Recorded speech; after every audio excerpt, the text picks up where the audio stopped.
দেশের এভিয়েশন খাতে যুক্ত হতে যাচ্ছে নতুন এক মাইলফলক। আগামী বিজয় দিবসে উদ্বোধন হতে যাচ্ছে হযরত শাহজালাল আন্তর্জাতিক বিমানবন্দরের অত্যাধুনিক থার্ড টার্মিনাল। একই সঙ্গে বিমানের বহরে যুক্ত হচ্ছে আরও 5টি উড়োজাহাজ। সরকারের দাবি, নতুন এই টার্মিনাল চালুর মাধ্যমে যাত্রী সেবায় আসবে গতি, কমবে ভোগান্তি এবং উন্মোচিত হবে দেশের বিমান পরিবহন খাতের নতুন দিগন্ত। সচিবালয়ে বার্জা নেতাদের সঙ্গে মতবিনিময়কালে বিমান পরিবহন ও পর্যটন মন্ত্রী আফরোজা খানম রিতা বলেন, টার্মিনালটি চালুর মাধ্যমে এভিয়েশন খাতে নতুন দিগন্ত উন্মোচিত হবে। বর্তমানে এর কারিগরি ও অপারেশনাল প্রস্তুতি শেষ পর্যায়ে রয়েছে। এতে গতি আসবে ইমিগ্রেশন ও লাগেজ হ্যান্ডেলিংয়ে।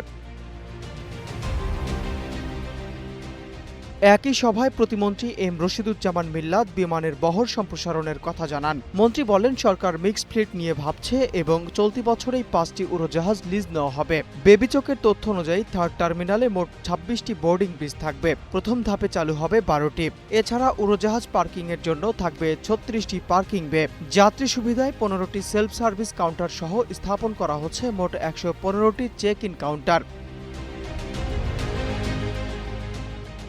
টার্মিনালের ডিপার্চার অংশে থাকবে 10টি স্বয়ংক্রিয় পাসপোর্ট কন্ট্রোল ও 66টি ইমিগ্রেশন কাউন্টার, আর আগমনী অংশে থাকবে 5টি স্বয়ংক্রিয় চেক ইন কাউন্টার, 59টি পাসপোর্ট কন্ট্রোল এবং 19টি অ্যারাইভাল কাউন্টার।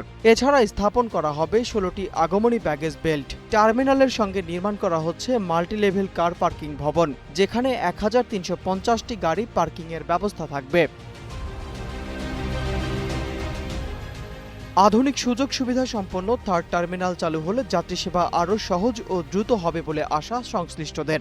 আর নতুন উড়োজাহাজ যুক্ত হলে বাড়বে ফ্লাইট সক্ষমতা ও যাত্রী সেবার পরিধি। সব মিলিয়ে দেশের এভিয়েশন খাতে এটি হতে যাচ্ছে এক নতুন অধ্যায়ের সূচনা।